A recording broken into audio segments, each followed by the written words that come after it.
बातों से सहमत हूं। भाई रविंदर जी ने विस्तार से बात कही, राजकुमार जी ने कही, कृष्णा तीरथ जी ने की, उदित राज जी ने अपनी चिंता व्यक्त की। ठीक बात है, हमको गुटबाजी से ऊपर उठ के जो है एकजुटता के साथ काम करना चाहिए। और मैं ये समझता हूं, उदित राज जी एक बात जरूर मैं कहना चाहूंगा, ये ठीक बात है कि हम लोगों में कुछ कमी है कि हम गुटबाजी में पड़े रहते हैं, पर वो कांग्रेस के कल्चर का हिस्सा है। कांग्रेस को कोई खत्म नहीं कर सकता। कांग्रेस के ऊपर जितना प्रेशर आए, कांग्रेस उतनी तेजी से आगे निकलती है। हमको जो है ये ठीक बात है कि 10 साल से हम पावर में नहीं है, लेकिन 10 साल हम पावर में भी थे, 15 साल हम पावर में भी थे। 15 साल दिल्ली सरकार में थे, 10 साल केंद्र सरकार में थे। तो वो थोड़ा सा कांग्रेस बिना पावर के थोड़ा सा घबराना शुरू कर देते हैं, लेकिन जब हम रहे 10 साल पावर में, तो ये भी बिना पावर के। इसलिए घबराने की और कमजोर पड़ने की जरूरत नहीं है। और हमारा जो हम अगर तबीयत से बाहर निकलेंगे, मुझे ये मानने में कोई शक शुबा नहीं है कि हमारा जो पोलिंग बूथ का भी वर्कर है, वो आम आदमी पार्टी और बीजेपी के एमएलए से ज्यादा कारागार है लोगों की प्रॉब्लम को, समस्या को सुलझाने में। ये लोग तो उपलब्ध ही नहीं है लोगों से। तो हमारे निगम पार्षद और हमारे एमएलए की भूमिका की बात छोड़ दीजिए। लेकिन ये बात उदित राज जी की ठीक है कि हमको अब समय आ गया है जब परिश्रम करने की जरूरत है। हमको एकजुटता के साथ आगे बढ़ना चाहिए। अभी जो है सब लोग बात कर रहे थे संगठन की, मैं उस पर भी चर्चा करूंगा, लेकिन मेरा ये कहना है कि हमको हिम्मत के साथ आगे बढ़ना चाहिए। आज देश के अंदर इतनी समस्याएं हैं, बेरोजगारी की है, मैं उन सब बातों में नहीं जाना चाहता, मुझसे बेहतर आप जानते हो।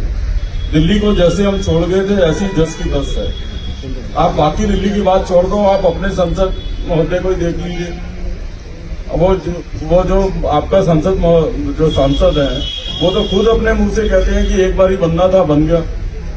तो जिनका रवैया, जिनके पार्टी के सांसदों का ये हो, अब चुनाव आएगा, अपने एमपी का टिकट बदल देंगे। पार्लियामेंट में तो सारी सरकार ही सोई पड़ी है, ये तो मुद्दों के ऊपर सरकार चल रही है, लेकिन जो है हर 5 साल के बाद अपना उम्मीदवार चेंज कर देते हैं। तो हमें लोगों के बीच में जाके ये कहने की जरूरत है कि जिम्मेवार खाली वो मेंबर ऑफ पार्लियामेंट नहीं है। भारतीय जनता पार्टी केवल ये कह के अपनी जान नहीं छुड़ा सकती कि हमारा एमपी काम नहीं कर रहा था, हमने इसकी टिकट काट दी। तो इस एमपी को टिकट किसने दी थी? टिकट भी तो आपने दी थी। तो इसकी जिम्मेवार भारतीय जनता पार्टी है। हमें लोगों तक ये बात लेके जाने की जरूरत है। आज जो है तरह तरह की बातें करते हैं, धार्मिक बातें करते हैं। भगवान राम सबके भगवान है। भगवान राम के मंदिर में जाने के लिए कोई भगवान राम ने एफिडेविट नहीं दे रखा इनको कि यही इनवाइट करेंगे तभी मंदिर में जा सकते हैं। या हमारे नेताओं से पूछते हैं कि आप मंदिर में क्यों नहीं गए?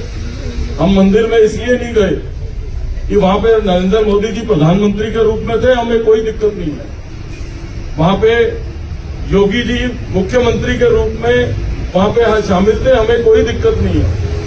वहां पर उत्तर प्रदेश की उपराज्यपाल महोदय बैठी हुई थी, हमें उनसे भी कोई दिक्कत नहीं है। वहां पे मंदिर के सबसे बड़े महंत वहां बैठे हुए थे, हमें उससे भी कोई दिक्कत नहीं है। पर इस बात का जवाब तो इनको हमको देना पड़ेगा कि मोहन भागवत वहां किस हैसियत से बैठे हुए थे। अगर वो आपकी पार्टी का फंक्शन नहीं है, अगर वो भारतीय जनता पार्टी का फंक्शन नहीं है, तो मोहन भागवत किस हैसियत से बैठे हुए थे? वो तो किसी संवैधानिक पद पर नहीं थे। तो हमारे नेता क्या आरएसएस का प्रचार सुनने के लिए वहां पे आते, या आरएसएस के?